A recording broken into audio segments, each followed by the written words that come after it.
Hey guys, welcome back to Clownfish TV. This is Neon. I am not here with Geeky Sparkles. She's out and about today. She will be back later tonight or tomorrow morning. We're going to talk about Kickstarter again and how Brandon Sanderson has apparently broken the publishing industry. This is pretty interesting stuff. If you haven't been watching or haven't been paying attention, science fiction author Brandon Sanderson is racking up millions and millions and millions of dollars on Kickstarter. I'm watching this number go up. He's at $24 million with 25 days to go on his series of books. I guess he's doing 4 secret books or something like that. This is absolutely crazy because the internet, Twitter and the media have been trying to cancel Kickstarter for a couple of years now. It's so weird because the media used to love Kickstarter. Twitter used to love Kickstarter. And now they don't because something blockchain, something berserker, and something, it's not fair. And that's really what this is about, is it's not fair. It's not fair that someone who's already successful becomes more successful. And I hate to break it to you, but that's kind of how capitalism works, right? That's kind of how the whole thing works. It takes money to make money. That is very, very true. It is, and people who have money tend to keep money. They tend to reinvest money, and they have money for a reason because they probably have an audience or a platform or something that brings them wealth. So we're gonna talk about this situation because I don't think Kickstarter's getting canceled, and I think this particular crowdfunder is going to shine a huge light on just how microscopic the complaints from comic book people are. Because I think he's already made more money than the entirety of the comic book industry did all last year on Kickstarter. Well, close to it. According to Comics Beat, Kickstarter made $30 million off of comics in 2021, up from $26 million in 2020. So this one guy with his science fiction graphic novel Kickstarter has made almost as much money as all of comics did last year, right? And the thing is that comics is actually not one of the biggest verticals on Kickstarter. It's actually like tech and board games. So this is an amazing accomplishment. This is way more money than this guy probably would have made through a traditional publishing deal. And anytime somebody puts their numbers out there publicly, and this we've seen this with comics too. Anytime someone puts their numbers out there publicly, you are opening yourself up to all kinds of backlash, all kinds of salt. So let's talk about that because there are some articles out here talking about the salt. How dare he make more money? And we've heard this before, especially from comic book people, YA authors. We'll talk about this. It's basically, how dare you be more successful than me? How dare you? How dare you? So before we get into it any further, please subscribe for more pop culture news, views, and rants, guys. Over 260,000 subs. Thank you so much for the support. We do talk about making things. We talk about the comic book industry. We talk about publishing.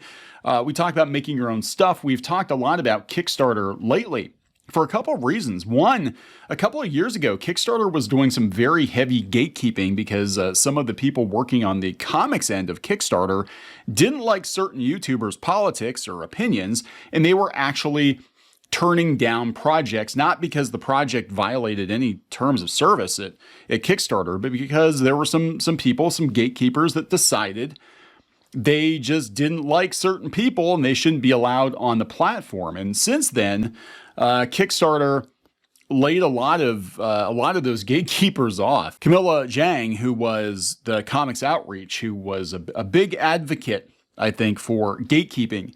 Yeah, she got gone. She got laid off. Kickstarter busted out the tiny violin, and they were saying last year, they're like, "Oh, crowdfunding's not doing so good, guys. I'm afraid we're just gonna have to lay you off. You have to lay you off, guys." And they turned around and they hired a non-union employee to replace her almost immediately. And then I think that employee, I'm trying to follow this, but I think that employee quit because of there being backlash, faux outrage over Kickstarter going to blockchain. Now, they made announcements that they were going to go on the blockchain here within the next couple of years. They haven't done it yet. And because of that, the entire indie comic scene seemingly had turned on them on Twitter, and it was kind of, spearheaded by Spike Trotman, who has been using Kickstarter pretty much since the beginning. And look, she doesn't have to like the platform. She doesn't have to want to use it, but she actually went out to the media, mainstream media outlets, used her media contacts to go out and smear Kickstarter all over the place, like all over the place. Kickstarter's awful. Kickstarter hurt creators. Kickstarter, gets what they effing deserve. She was a huge, huge cheerleader for the platform. And as I understand it, she was kind of a mouthpiece, and they emphasis on mouth at this point. And they poured a lot of resources into her, and they brought her in for conventions and all this stuff. And she immediately turned on them, bit the hand that fed her, and went out to the media. I mean, she could say, hey, I'm not doing Kickstarter, whatever, but she used the opportunity to drive people to her own website. And currently she's raised about $33,000, $34,000 on Poorcraft. I gotta think that she would have raised significantly more if she had stayed on Kickstarter, but she threw them under the freaking bus, and we saw a lot of other comic book creators jumping on that bandwagon, saying they're not going to use Kickstarter. Kickstarter's awful.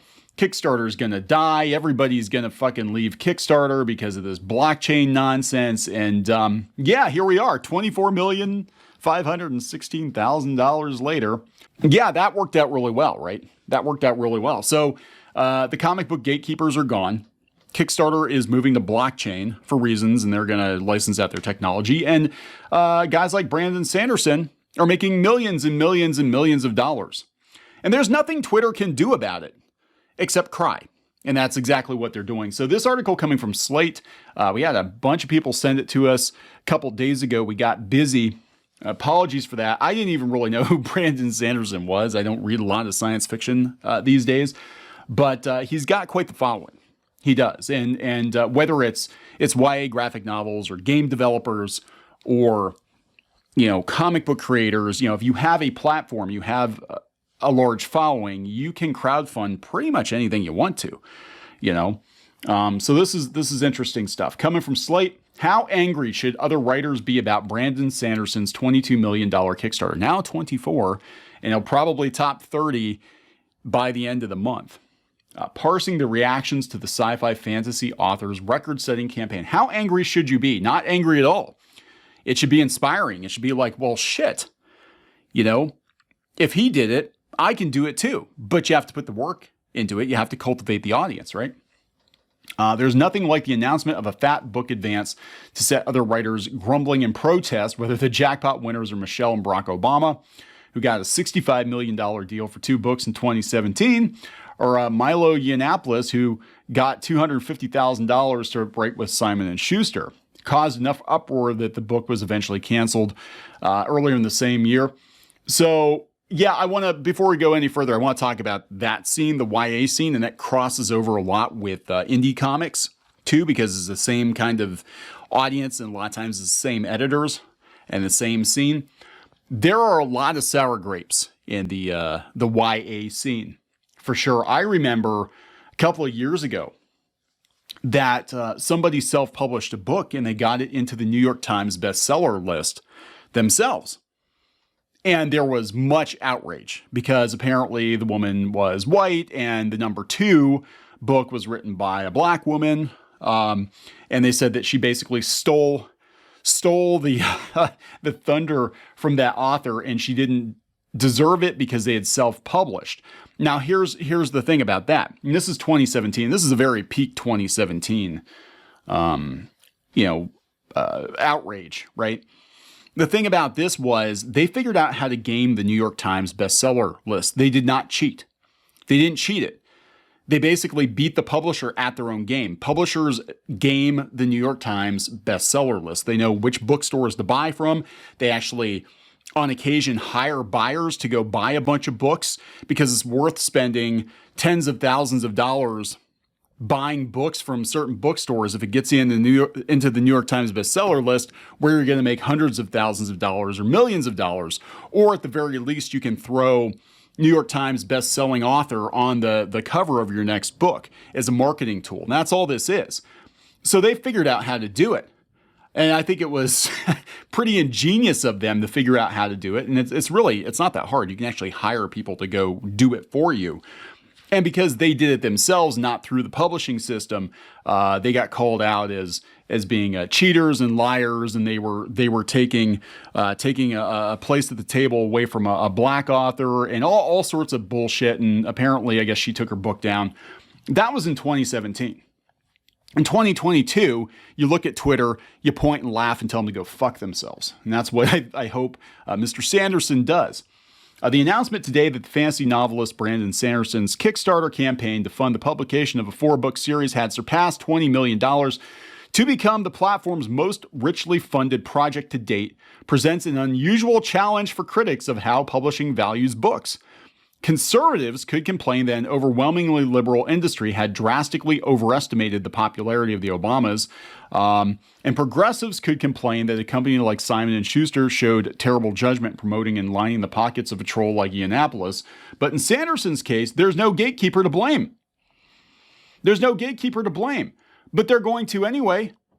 Remember Berserker? Yeah, remember how comic book people were like, it's so unfair that Boom is making money on Kickstarter. They're literally taking money away from underrepresented talent, minority talent, to promote, Keanu Reeves, a Hollywood celebrity, an A-list Hollywood celebrity.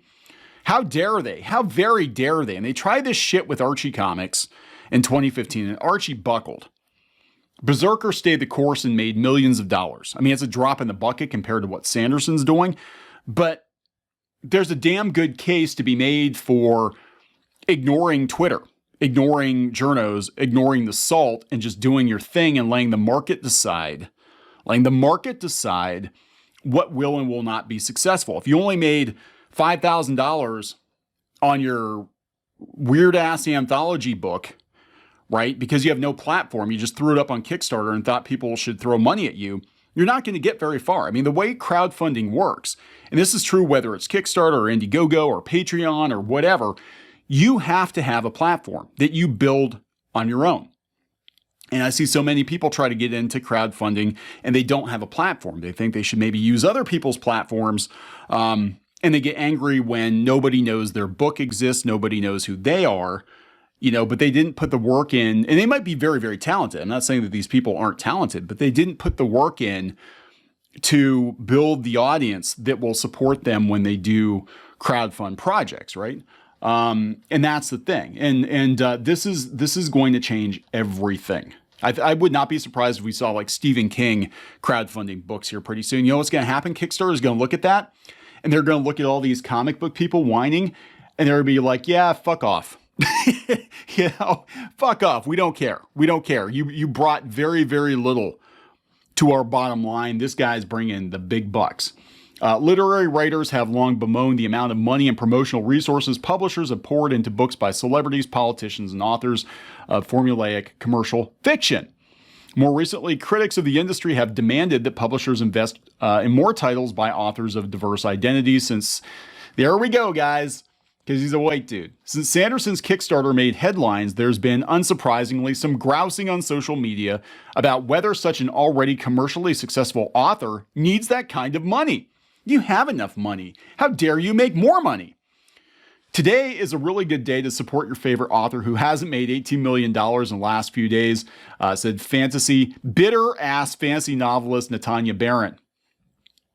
There's so much excellent, diverse science fiction out there, tweeted critic Alex Brown, and y'all are in town giving that man, that white dude, millions of dollars. It's hard to take issue with a guy who's simply selling his books directly to people who really, really want to read them. Oh my God, this is coming from Slate? Where were you when the entire comic book industry dogpiled a handful of comic book creators who just wanted to sell their stuff directly to consumers because they've effectively been blacklisted by the comic shops and the comic book industry, the whisper networks, the websites that only cover certain creators? Where were you? Slate. Oh yeah, this was back in like 2017, 2018. So yeah, things are changing. The pendulum is swinging, guys. I'm sorry, it is. Things are changing. Sanderson wouldn't have such a large following, of course, without the benefit of years of publishing conventionally, with the full resources of traditional publishing houses and distribution behind him. And that's the same is true of guys like Ethan Van Sciver. Van Sciver worked for DC for years, and I'm sorry if you think it's unfair that guys like him, even if you don't like him or whatever, guys like him made the kind of money that he made. Same with on Doug TeNapel, same thing. Guy worked in the mainstream industry for years, and he had a platform. That's how it works, and I'm sorry. Sometimes things aren't fair. Sometimes things aren't fair. Again, put the work in, build your platform, and then you can monetize that platform. The $23.3 million won't go as far as an old-fashioned advance, since Sanderson has to print, warehouse, and ship books himself, along with swag boxes and collector's editions that many of the project subscribers had purchased. Wow, that's going to be so hard to do on a paltry budget of $23 million. It is, of course, a vast pile of money. It's not unprecedented. Dell paid Ken Follett about the same amount for 2 books all the way back in 1990, while Penguin paid a reputed $50 million advance for Follett's Century trilogy in 2008. For that, he didn't have to do anything but write, but things are changing. Here's the thing. Publishers, the advances aren't that good now. Publishing is cratering, and I think they're afraid to take chances, so the advances are not nearly what they used to be. In any case, whether it's comic books or traditional publishing, you have to prove yourself. You have to prove yourself first. You have to prove that you can sell merchandise, sell books. A novelist as popular as Sanderson may be taking a loss on this operation. That's true, but he'll probably get a mainstream publishing deal anyway. He's going to double dip. He's going to publish these books himself, or he's going to use that money to bankroll the creation of these books, and then he's going to turn around and get a mainstream publishing deal, is what's going to happen. I've seen this happen with comic book creators too. They would go to Indiegogo or Kickstarter, show that the general public was interested in their work, show 6-figure crowdfunder or whatever, and then they would go get a traditional publishing deal on top of it, and then the books would actually come from Dark Horse or Image or First Second or whatever. It's happened many times. It's a proof of concept. It's a proof that your work is sellable. If people are willing to give you millions of dollars, that means that they're willing to give publishers millions of dollars. The market is showing you what it wants. And this is in stark contrast to how publishing has been working for the last 10 or so years. Coincidentally, publishing has been kind of declining as they've more or less told people what kinds of books they had to like to read. Whether it's comics or novels, you have to like this book because this author is XYZ kind of person. You have to, and if you don't like it, you're a damn bigot. You're a bigot if you don't like this book. So pretty interesting stuff. Kickstarter is not going anywhere, and this is actually going to case build for why creators should use platforms like Kickstarter. Blockchain be damned. Hate to break it to you, Spike. I think you definitely picked the wrong hill to die on. And since she said publicly in Forbes that she's never going back to Kickstarter because they betrayed her, I'm like, I hope you're going to stick to your guns there, Spike, and keep knocking it out of the park here. Other people are going to go on to make millions of dollars. Not that comics projects necessarily would have done that, but I'm just saying Kickstarter is not going anywhere. It's not going anywhere. More people, more big names are going to come to Kickstarter because of the success of Sanderson's project and Boom Studios, and it's going to become the new normal, and there's nothing you can do about it. I'm sorry, you're going to have to build your own platform, and you're going to have to create stuff that consumers want. There's not going to be a middleman anymore covering for you, controlling the marketplace. It is a direct-to-consumer world, and you're going to have to deal with it. Anyway, I'm going to wrap this one up. Please subscribe for more pop culture news, views, and rants, guys. We'll talk later.